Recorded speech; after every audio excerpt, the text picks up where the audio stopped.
So, Kevin, welcome to this Global XR conference. Very pleaseful to have you here. So, Kevin is the co-founder and director of R&D at Spider Entertainment. At least that is what I got from the internet, of course.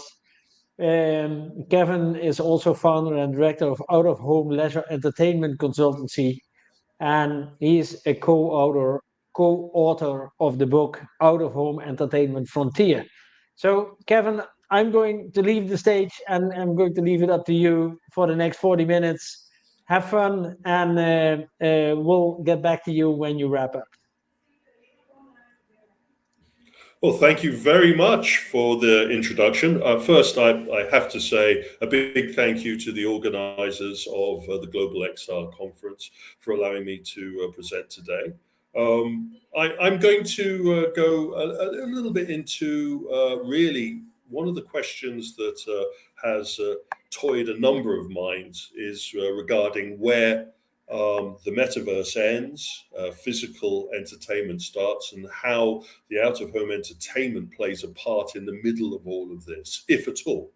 Now, just a little bit more about myself, along with the work that I do in the consultancy side, working with manufacturers, operators, and developers of out-of-home entertainment technology internationally. I am also the publisher of the Stinger Report, which is a specialist news service that goes out to subscribers, about 20,000 subscribers in the international business sector of the out-of-home entertainment market.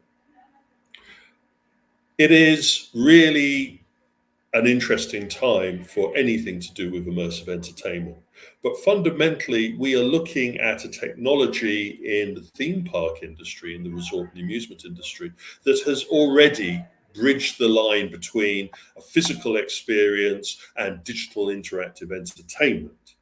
The need at this moment in time, as virtual reality attempts to establish itself in the consumer sector, is to understand that already virtual reality is found in the location-based entertainment sector and is very successful. But not just virtual reality. We also have mixed reality through projection mapping and augmented reality through the use of headset systems. And I'm going to touch on a couple of those systems, but it is the transference of the physical into the digital world that really is making strides across the location-based entertainment sector and points towards a brand new future for the application of this technology.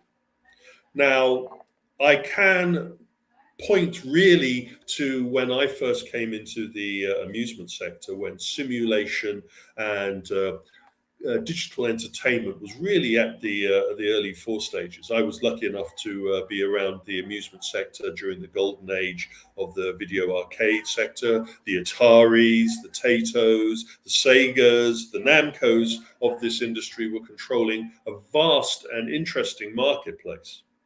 But it was really at that time that we started to see that the microprocessor, the digital display, the ability to drop people into a synthetically created digital environment was driving a market to a new level of engagement.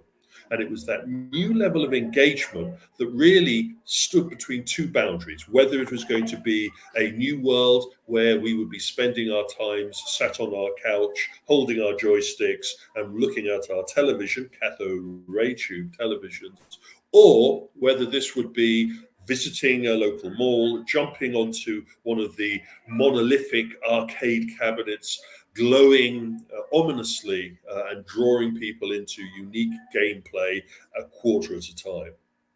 Over the last 30 or 40 years, we have seen video amusement migrate into simulation, simulation migrate into immersive virtual reality, and now we come to the next stage of development.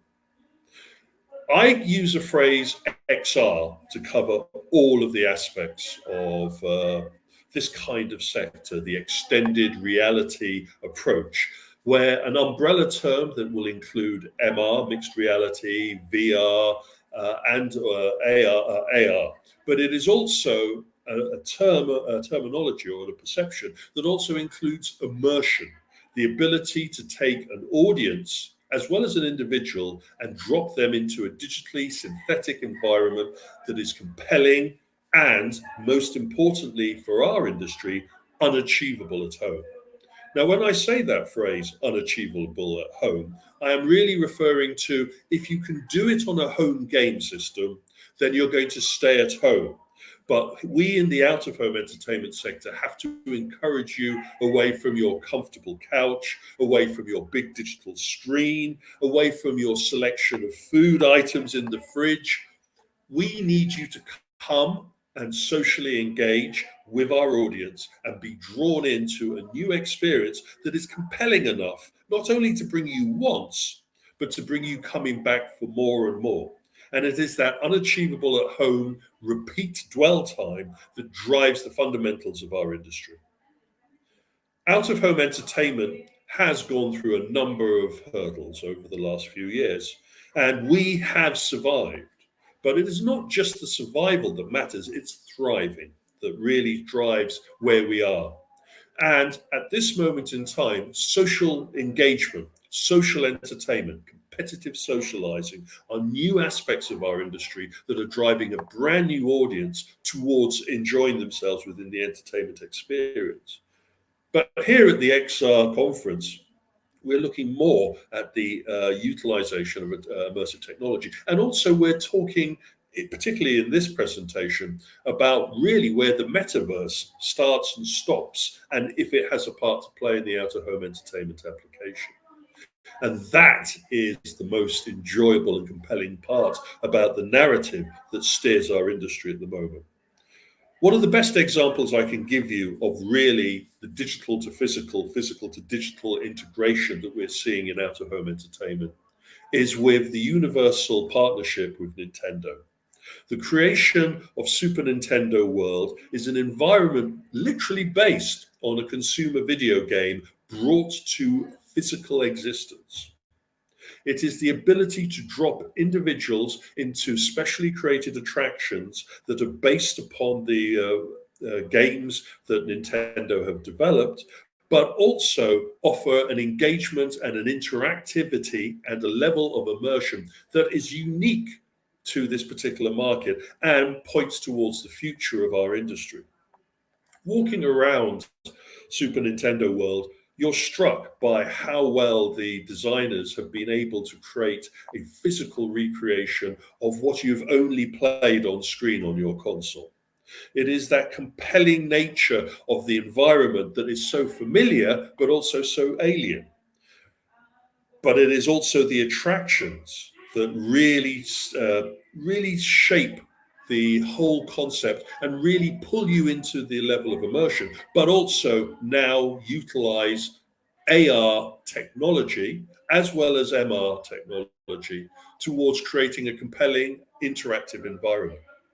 And we are very, very, very lucky to see the latest applications of this technology pointing towards how interactivity and immersion will be a constant companion when we travel around the larger theme parks, but also now as we progress to the smaller theme parks. And I will touch upon the smaller entertainment venues later in this presentation.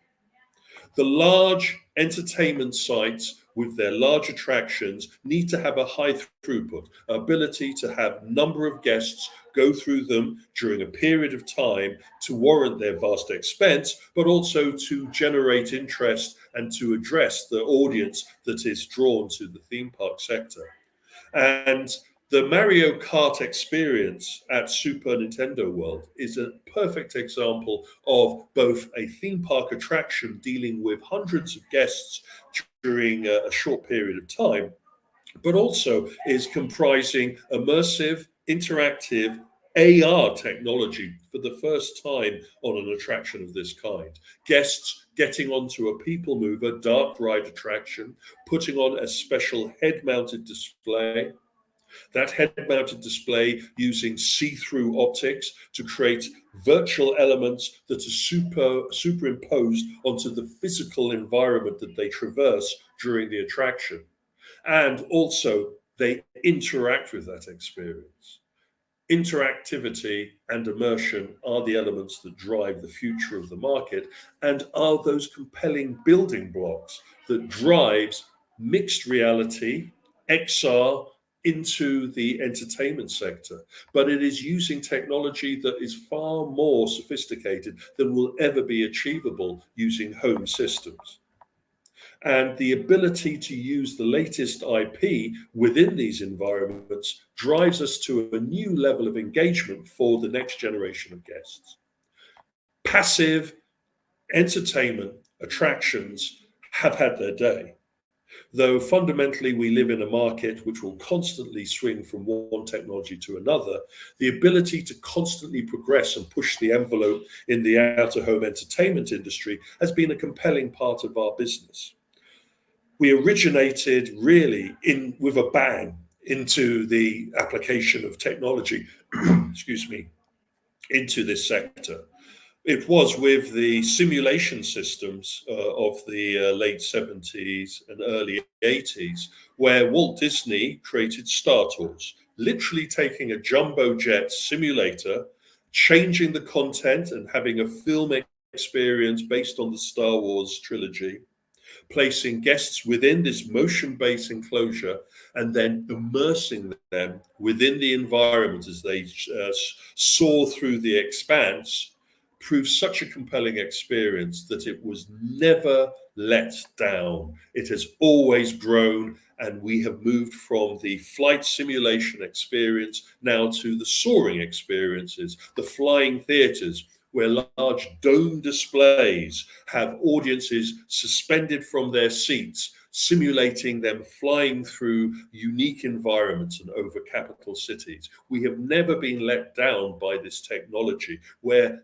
previously we have worked with simple fairground fodder. We have now migrated from the technology and training market to a new level of engagement, and that has only continued.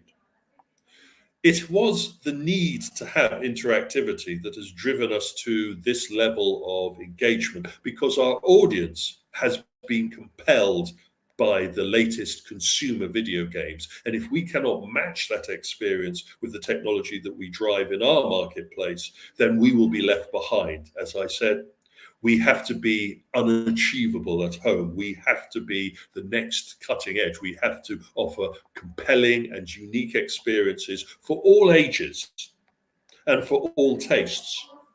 It is important to understand that while the Mario Kart experience that Nintendo has developed is dependent upon the head-mounted displays, dependent upon the interactivity, the game, the experience, the attraction still offers engagement for those that just do want to sit back and relax, want to have a passive experience, want to just enjoy the immersion that they are being placed through. It is that mixture of being able to offer the highest competitive elements as well as offering an interesting passive narrative that steers a lot of the high level design and development. For your information, I am actually an ex-Walt Disney Imagineer, and I spent over 4 years working on the application of bringing the amusement industry into the digital age for theme park application. And as I said previously, where I am talking about theme parks, we also now need to look at the smaller entertainment venues that are being developed, what I call mules, mixed use leisure entertainment venues. We have actually seen now the big theme park acreage scale down using the latest technology to prove compelling entertainment venues. And the important thing about these entertainment venues is rather than being locations where you have to jump on a plane and fly to and only go once in a lifetime, or maybe twice if you're lucky, regional entertainment now offers a repeat visitation experience on your doorstep. Mules, mixed-use leisure entertainment venues, are compelling microcosms, mini theme parks that can be dropped into spaces the size of a department store, offering multiple entertainment as well as hospitality through food and beverage, but also taking the content, scaling it down from its larger theme park siblings, and creating an environment that is so compelling that it will draw an audience of a diverse age group and tastes to come again and again to play. The Arcade 2.0, as some people like to call this, is the next generation of immersive entertainment for an out-of-home entertainment deployment. It is this ability to scale down the latest technology for theme park attractions and place them in a box that can be deployed close to the largest throughput of audience, put in large regional centers, put in locations where they offer an entertainment anchor to a shopping mall or retail mall environment that is drawing new investment. We have seen companies such as Universal, Nintendo, and Sony now turning their interest towards bricks and mortar venues, locations where they can create compelling, interactive attractions in small scales that are driven by the most successful of their IP. We have seen companies like Mattel, the toy manufacturer and holder of a number of very prominent IPs, scale up their board game Monopoly to create a life-size experience for a location-based placement. Guests moving through the environment that offers recreations of the elements from the board game, supported by competitive technology and live actors, all wrapped in an immersive entertainment environment, and again supported by food and beverage. It is the migration of the location-based entertainment facility to the mule that also points us towards the other aspects of the regional or mid-scale entertainment market. And again, proving that the metaverse, while it tries to promote itself as an online entity, can also be transcribed into what is a physical experience. The ability to take this IP, use digital technology to immerse the guests within it, and then drive that using the proven aspects of theme park and regional entertainment, has taken what we have seen previously with the Family Entertainment Center for the younger audience and upscale that for a much older audience, but still prove a compelling draw to the widest group possible. At the same time, we have seen new trends in social entertainment take place. Much of this has been driven by the post-global health crisis. The audience was forced to sit at home and to wait. And once let free, once the danger had passed, has striven for social engagement. This mirrors very much what we saw after the Spanish flu epidemic of the 1960s. With the roaring 20s and the urge for social engagement, we have seen after the COVID situation, social entertainment venues taking on a brand new focus in the drawing together of groups that want to play together and stay together. What is called competitive socializing by some is the adoption of digital elements to traditional entertainment aspects. Examples such as mini golf, now with tracked balls and special scoring abilities, all supported by kiosks and ordering features so drinks and cocktails can be brought to the players as they move through the game experience. Augmented reality darts, where projection mapping removes the chalk and the mental arithmetic and adds a much more gamified experience to the player's enjoyment, where these gamified traditional approaches are supported by the ability of allowing everyone to be in part of the experience, to be inclusive. It is this level of engagement, this inclusivity, that draws a new audience to social entertainment, but it is also the social engagement, the enjoyment of the group, the making friends, the building of relationships. That is also a major part of competitive socializing.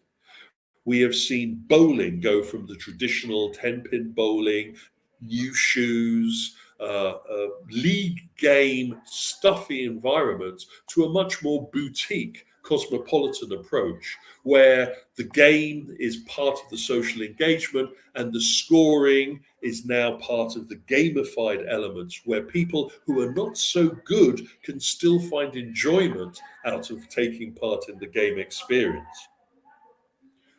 It is social inclusion that is also important across all aspects of out-of-home entertainment. The ability for those individuals that have physical difficulties or limitations can now, through the application of technology, be included into the experience rather than excluded. The ability for the latest interactive technology to draw the audience into the experience means that we can draw all aspects of our audience and be compelling to all of our guests. It is a unique part and a very strong motivation for me regarding the application of gamification and immersion to the traditional amusement sector, that we can open up these experiences to everyone without a restriction. Social entertainment venues are springing up again as an answer more to the stuffy and limited nature of the bar and club scene, which has not really evolved that much. After COVID, after lockdown, the returning audience wants to be able to play together, but they also want to enjoy the latest foods and the latest cocktails. They also want a changeable experience. Rather than just one thing at a time, they want to have a mixed bag of experiences that they can all share together and grow together with. And it is that environment, that physical metaverse that we have created in our sector, that is also driving the next generation of technology. I haven't really touched upon the individual technologies being deployed in this market, the physical systems.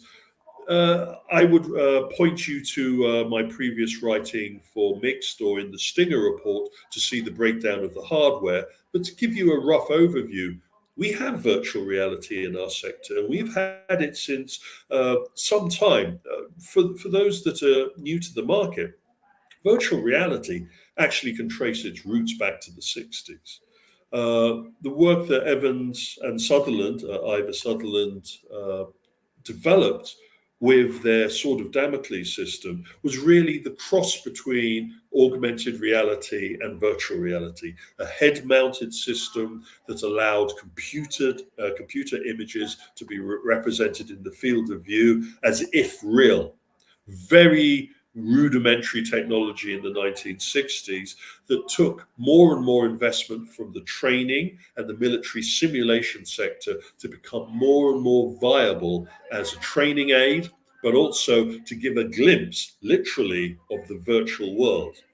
And I was able to come into VR in the 90s, just as the technology used in the space industry, the military industry, and in the training industry was making that leap of faith into the out-of-home entertainment industry. It was with companies such as Virtuality and VPL, where we saw the first of the rudimentary virtual reality hardware systems turn towards the most obvious goal of all, games. Entertainment experiences started to roll out during the 90s, and numerous systems created compelling, if limited, virtual experiences. Then, due to various reasons, VR was moved off of the plate and other technologies took over in the out-of-home entertainment sector to draw our interests.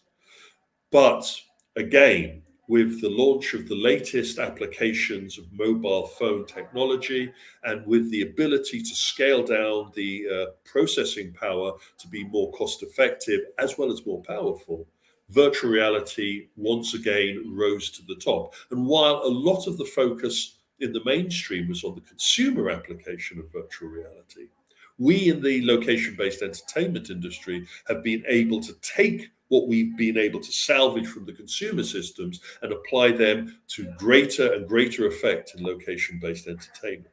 We have theatre-based VR experiences where audiences put on their head-mounted displays sitting in special seats and are transported fully immersed into the ability to traverse the pyramids or to soar above major cities of the world. We have free roaming virtual reality systems where groups can move without the need for backpacks through streamed VR experiences in groups of up to 10 individuals and be dropped into an immersive environment that they can walk through and that they can touch.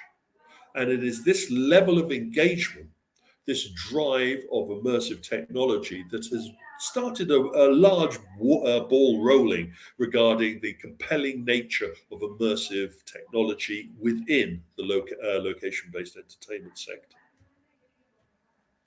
We are at a point where technology in the consumer sector is being superseded now by the latest high-end training and simulation enterprise applications that are being deployed into location-based entertainment. We do not now need to depend as much as we used to on consumer-based entertainment VR systems to be the workhorses of our environment. We are now able to purchase the latest enterprise technology and apply that into our location-based VR experiences. The pros and cons, of course, is the higher price of enterprise technology also gives us much more reliability, much more rigidity, and also much more power. And we surpass that dangerous curve, as I mentioned previously, of having technology that is very similar to what those individuals can experience at home. We can now surpass that with the latest VR systems. VR. But we are also applying in the location-based entertainment sector AI already. And we are also applying it on a new level of engagement with products that use head-mounted displays with see-through AR visualization. Individuals are playing in player versus player competitions, launching virtual fireballs at each other and dodging the returns with the ability to raise digitally created virtual shields. These game experiences are of such a competitive nature that they have created their own esports environment. Esports with virtual reality and augmented reality technology is proving a compelling and interesting aspect of the digital sportsman sector of the market, and brings together both a spectator and participant elements to the experience. We are at a point now where we are not just offering passive entertainment, but we are dropping the guest directly into the action, where they can fight or flight, where they can compete with the best, where they can be transported to new elements and new environments. And it is that metaverse of the physical environment that has driven our industry towards new leaps of technology and application in our sector. From the usage of head-mounted displays, we have found many limitations that the audience that comes to our entertainment facilities are prepared not to experience. The limitations of a head-mounted display being used by multiple individuals are obvious through the hygiene element. And we have worked very hard in our industry to use the latest UV light technology to clean and to ensure the hygiene levels are extremely high with our technology as they go from head to head. But we also have been striving to find technologies that remove the need to encumber our guests with a head-mounted display or even glasses. And so we have seen the emergence, of MR technology, mixed reality, where not only the digital environment is created through a head-mounted display, but that the next generation of technologies project or drop the individual into a special display environment where they are literally in the virtual world, literally within their own personal head-mounted display without having to wear anything. And most importantly for our audience, they're in groups. The one thing you must understand about out-of-home entertainment is that most people don't go to these venues on their own. They go in groups, they go in parties, and it is essential that we can offer entertainment experiences that draw the whole group into the experience rather than create individual solitary experiences. Virtual reality has proven a difficult tool to master in the out-of-home entertainment sector purely because of that solitary environment where no matter if digital characters are brought into your environment that are not NPCs but real human beings, there is still that divide between sharing the experience with real people, with the people that you came to the entertainment experience with. Now through immersive enclosure systems, using projection that totally surrounds the individuals, fundamentally building on the cave computer automated virtual environments of the 1990s that was used for training and for computer design. That technology has also benefited from the migration, the revolution in microcomputing, the ability to have the latest microcomputer technology, as well as using the latest laser projection systems to have 4K and 8K levels of immersion. It is the latest projection technology, the latest display technology that really holds the next generational shift for applications of immersion, digital immersion in the out-of-home entertainment sector. A great example of really where this technology is going can be seen with the Madison Square Garden Sphere installation in Las Vegas. Externally, a phenomenal display system created through the LED display panels on the exterior of the vast spherical building, but inside a ginormous dome created for over 200 guests in the audience to be totally compelled into a new digital environment. The best example of pulling an audience into an immersive experience.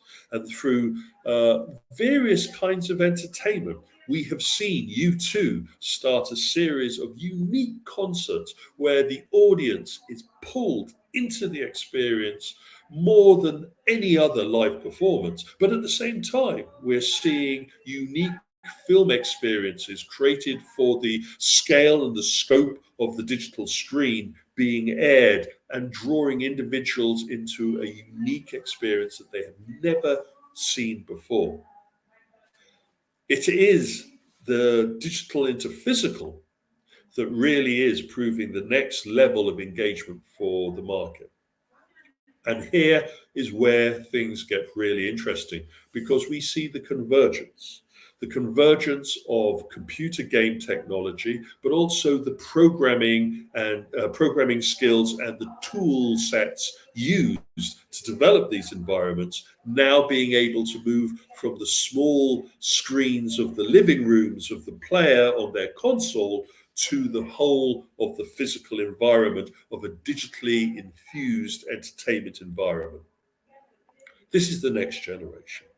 This is the future where we transport individuals through digital engagement using the latest display technology into unique environments where their body movements are tracked and represented in the game experiences, where AI technology helps steer the experience and selects the unique elements that the guest, through their playing ability and through tracking machine learning of their interests and level of engagement, can create something that pulls them in to come back again and again to experience. It is not just about the location where the entertainment is taking place, but it is now about the next generation of immersive engagement for the audience, for the players. A level of engagement that is supported by gamification, as I said, but is also supported by competition, as I have touched upon. It is using the latest digital display technology, so removing the encumbrance of head-mounted displays, but it is also moving in a direction where the game experiences become more and more and more compelling, more and more unique to the environment, more and more an experience that is immersive rather than a game that is immersive. And that leads us to the use of generative AI within these experiences. This moves us to the use of robotic technology and through automated and autonomous devices that can add elements, physical elements, to the digital experience. We see robots already being deployed in many entertainment facilities as delivery staff, delivering your pizza to your table and taking the plates away at the end.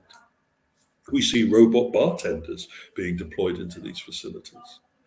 Frictionless technology supported by AI now allow for wristbands to be worn by guests as they move through the facility, for pictures to be captured and automatically sent to their social media feeds if they desire of their experiences. So building on FOMO, fear of missing out, sharing the experience, because again, as I said, no one goes to an entertainment facility on their own, but also everybody wants to share themselves having a good time with their friends and family. It is now the outside and the inside experience of the out-of-home entertainment market.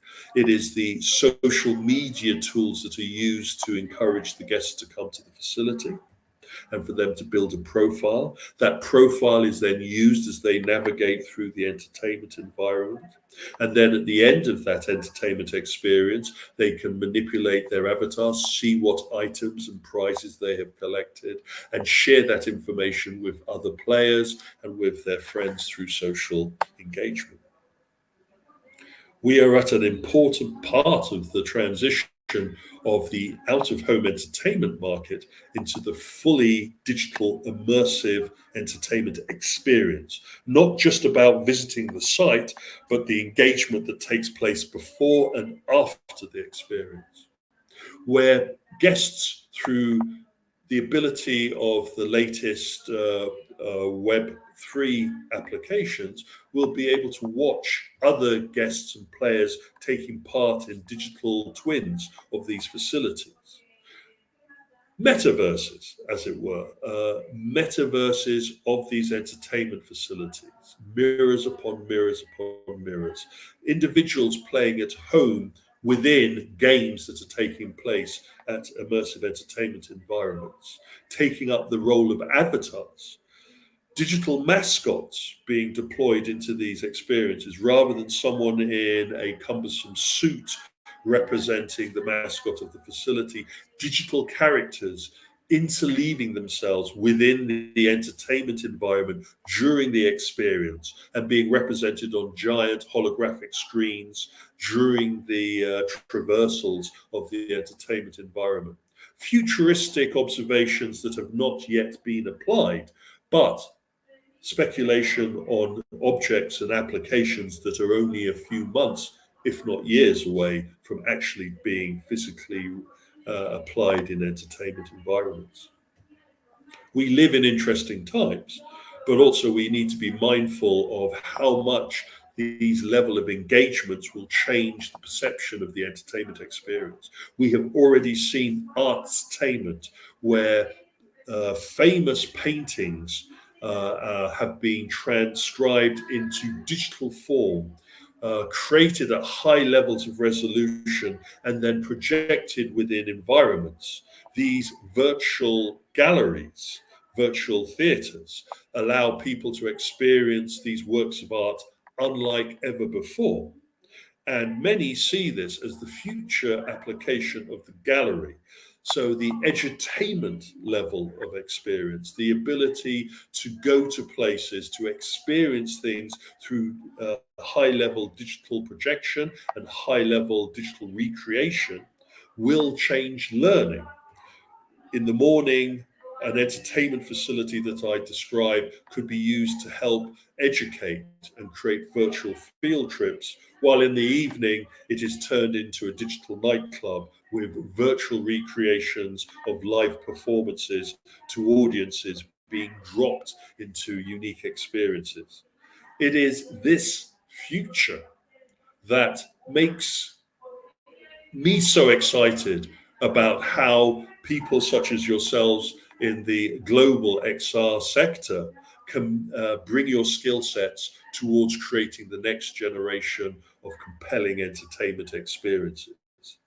And these entertainment, education, and hopefully training experiences will drive the future of immersion. I have gone full circle. I have taken my allotted 40 minutes. And so I would like to hand it back to my host and also take any questions that you may have. So thank you, Kevin, for this insightful presentation. It's obvious that you are already working a long time in this field of expertise because of the depth of your knowledge in this area.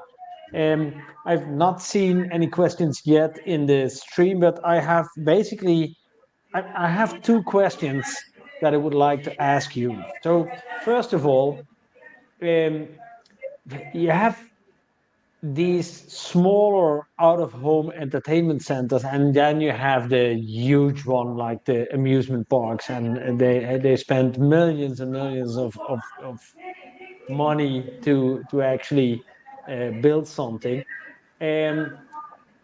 So and then in between there you have a lot of other things in out-of-home entertainment going on, but I guess that a big portion there is an IT burden that prevents these smaller areas from actually moving forward and getting a little bit closer to the big ones. How do you see that?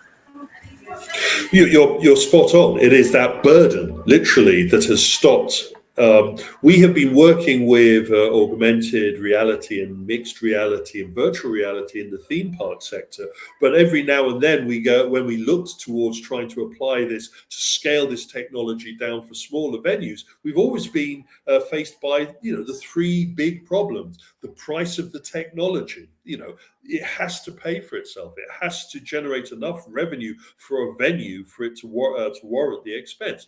The content needs to be compelling enough to draw an audience. And when you scale this technology down for smaller venues, then you have to have the technology that is able to handle that compression. And then finally, it is about the engagement. Is the experience able to be scaled down? And so you really aren't taking a flight simulator Star Tours experience and shrinking it down. What you're doing is you're creating a brand new entertainment experience that takes the fundamental elements from that. Now, to go to the IT burden that you touched upon, behind the scenes, as we lift the curtain to see what is going on in the smaller venues, we are seeing the latest of the processors and GPU systems being scaled into rack systems, and then utilizing both cloud technology such as Wi-Fi 6 to allow us to stream to these technologies, as well as the latest processing and game engine features to allow us to generate the compelling and immersive entertainment environments. I like to call it the war of the racks. You walk into a theme park attraction, you see a vast room dedicated with multiple bays and racks, where then you move into a smaller location-based entertainment system, and you're dealing with a much smaller selection of racks, but still equally as powerful, though not on the same number of units needed for a large throughput environment compared to a mid-scale application. Yeah, yeah, it's yeah, cool. So my final question I basically have is, you coming from a creative background, as I understand correctly, in one of the bigger entertainment studios, Walt Disney, I think it was. Yes. So you talked a lot about technology that is already out there, and upcoming technologies like generative AI and stuff like that, robotics, stuff like that. What do you think will be even beyond that within the out of home entertainment? So, what do you envision is going to be the next step beyond the next step? If I knew that, I'd be sitting on a beach earning 20%. No, but the crystal ball that you're asking me to gaze into really is about turning the entertainment facility into its own game system. A phrase that some people have thrown around is "play the facility." I don't mean that you turn up with a giant joypad and plug it into the side of the building, but I do mean that the entertainment facility of the future might not have a structural game environment, but may be an exploration through you, the player, more than through the game that you are consuming. And that I have seen examples of this, the digital drugs kind of approach to virtual reality in the early days. A lot of the people, Jaron Lanier and all of the other early pioneers of virtual reality, were also suggesting that maybe some narcotics may be able to stretch the digital experience a little further than just the physical restraints of the hardware. But I am quite adamant that I can see in the future an environment where you will turn up at the front door, you will select what type of mood that you're in, and then once you've crossed the threshold, once you've paid your entry fee, you are injected into a digital overwhelming experience that is like no other, that will act more like a psychedelic trip for the audience, but will have elements that will include gamification, scoring, progression, and different levels. And there, that digital igloo, that digital enclosure, that let's call it supernatural immersive experience, could prove to be the next major step in compelling gamification. It could be that bridge between what games have been created during my generation.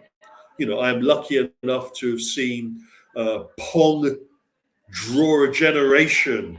I have been lucky enough to see Space Invaders suck quarters out of people's pockets. I have been lucky enough to see virtual reality prove a draw to a new generation. And as you touched upon, as an ex-Walt Disney Imagineer, I'm always driven by what Walt Disney infused into all of us that were generating environments for the audience, which is give the audience what they want and create a compelling experience for them to feel that they have never seen anything like this before. And I am touched that that immersive, magical environment that I'm describing to you could be that next generation, that next evolutionary move in the experiential aspects of our entertainment environment.